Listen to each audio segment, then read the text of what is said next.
Si vous ne savez pas où vous allez, ou que vous ne connaissez pas votre cible, vous n'y arriverez jamais. La vérité. Travaillez dur, dormez moins. Dans cet épisode, l'acteur Idris Elba va partager avec vous sa mentalité pour atteindre le succès. J'ai toujours admiré les gens qui avaient leurs choses organisées, leur vie organisée. J'ai toujours admiré quelqu'un qui, vous savez, avait une entreprise. Où je me souviens, croyez-le ou pas, Richard Branson, ok? Il était fascinant pour moi, à un jeune âge. Pas lui, mais juste le fait qu'il avait une entreprise à facettes multiples. Et j'ai toujours été fasciné en tant que jeune homme, avec l'idée de « Pouvez-vous utiliser plus de 10% de votre cerveau à tout moment ?» Et Richard Branson doit sûrement faire ça.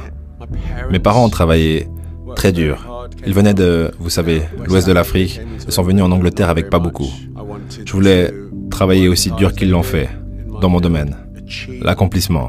L'accomplissement est une source d'inspiration pour moi. Les gens qui le font. Quelqu'un qui lundi ne savait pas comment le faire. On arrive à vendredi et il peut le faire. Ça, c'est inspirant pour moi. Je n'ai pas peur d'échouer. Je n'ai pas peur de tomber, de faire une erreur. Ceci, très souvent, paralyse les gens au début, d'entrer trop dans quoi que ce soit. La première fois que j'ai pris un équipement de DJ, j'étais nul.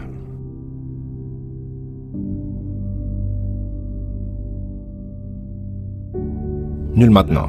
Mais je n'ai pas peur de ça. Je n'ai pas peur de ce sentiment. En fait, il me propulse. Ça fonctionne de la façon opposée.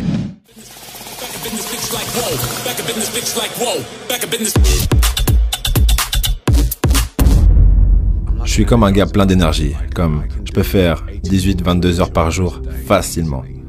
Et c'est fou. Ce n'est pas très bon pour vous. C'est certainement l'un de ces composants pour moi en tant qu'être humain. Mon habilité, ma génétique, qui me permet de continuer à avancer avec efficacité. Je suis un vétéran en ce qui concerne la capacité de regarder une opportunité et me dire « Est-ce que ça va m'emmener plus loin ou pas ?» Vous savez, certaines personnes n'ont pas cette faculté. Mais c'est quelque chose qui se développe. Vous savez, c'est pour ça que la plupart des fois sur 10, tous les chefs d'entreprise font ça depuis longtemps. Parce qu'ils peuvent intrinsiquement prendre une décision en un clin d'œil. Mais ça s'apprend. L'autre chose qui est importante, je pense, que c'est de garder la tête baissée. Vous savez, gardez votre tête en bas comme quand je nage 25 traversées. C'est garanti que si je lève les yeux et que je commence à compter ces traversées, je serai fini à 15 traversées. Si je mets ma tête vers le bas et continue à nager, que je travaille ma technique, que je travaille mon rythme interne, je travaille ça, je frappe cette longueur. Je ne sais même plus sur la combienième traversée je suis. Je vous garantis que quand je regarderai vers le haut, j'en aurai fait 20 et il n'en restera plus que 2 ou 3 à faire. Et c'est un dispositif très simple, mais je pense que les gens se retrouvent à vérifier incrémentalement où ils en sont. Je dirais qu'il existe 3 catégories en ce qui concerne les orientations mentales. Vous avez sûrement déjà entendu cette personne est orientée résultat. Et du coup, quelles sont les 3 catégories? La première serait orientée plaisir. Et c'est assez explicite. Ça veut simplement dire que la personne est orientée plaisir. Donc, elle chasse le plaisir, elle fuit la souffrance.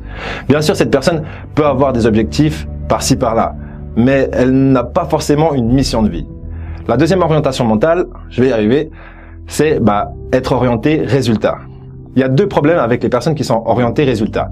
Le premier problème avec les personnes orientées résultat, c'est simplement que dès que le résultat sera obtenu, il n'y aura plus autant de raisons de continuer à travailler aussi dur. Parce qu'on sait tous que maintenir un résultat est beaucoup moins excitant qu'obtenir un nouveau résultat. Et le deuxième problème, c'est simplement nos croyances limitantes, qui risquent de nous faire choisir un résultat souhaité trop bas.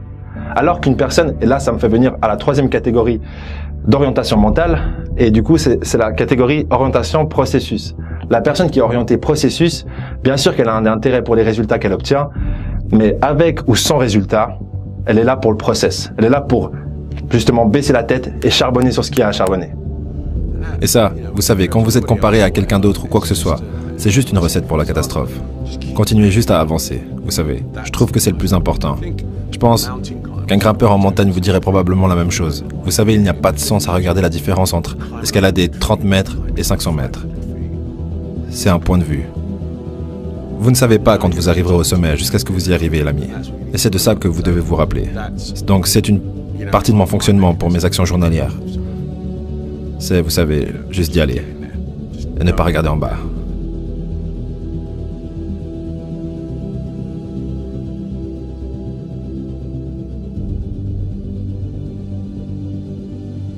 Plus je grandis, vous savez, j'ai 43 ans. À ce point, je me considère comme un homme d'âge moyen.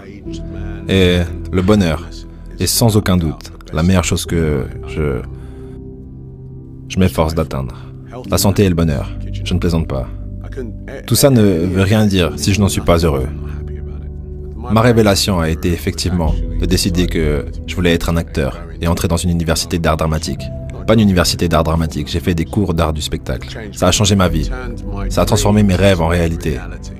Ça m'a donné une cible réelle et tangible qui m'a fait réaliser « Oh, en fait, je pourrais faire ça ». Ça a été ma révélation, parce que c'était une révélation de mon esprit. Et ensuite, ça s'est transformé en « En fait, c'est vraiment un travail, ce truc ».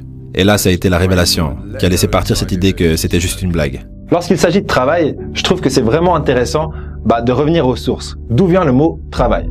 Eh ben, il vient du latin populaire « tripariare ». Tripariare, je vais y arriver.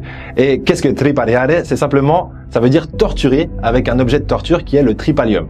Ludo va vous faire découvrir qu'est-ce que le tripalium, même si c'est pas très joli. D'ailleurs, étant donné que la star de cette vidéo s'appelle Idriss Elba, je me permets rapidement de faire un clin d'œil à un autre Idriss. Idriss Aberkan, chercheur en neurosciences. Vous en avez sûrement déjà entendu parler, il a écrit le livre « Libérez votre cerveau », qui se trouve d'ailleurs dans la description en livre audio sur Audible. Et il parle et s'exprime sur le sujet justement de la productivité du travail et de la neuroergonomie avec plus de professionnalisme que je peux le faire. Donc je vous encourage fortement à découvrir son travail, mais peu importe, gardez à l'esprit que la nature du mot travail vient du mot torture. Et c'est une erreur, ça fonctionnait pendant la révolution industrielle, ça ne fonctionnera pas plus longtemps. Actuellement, vous avez besoin que votre travail soit l'équivalent de votre passion si vous voulez être productif. Et j'ai réalisé que je pouvais réellement en faire une carrière, ce qui a été ma plus grande révélation. Bien sûr, il y a eu de nombreuses révélations au cours de ma carrière et dans ma vie, dont je suis tous fier. Mais rien d'aussi fort que cette réalisation que je veux devenir un acteur. Pour prospérer, donc quoi que vous fassiez, s'il vous plaît, comprenez votre terrain. Sachez quelle est votre cible. N'essayez pas de la deviner. Soyez aussi bien informé que l'homme qui suivra. Parce que ça, c'est votre essence. C'est votre carburant pour vous faire avancer. Si vous ne savez pas où vous allez et quelles sont vos cibles, vous n'y arriverez jamais.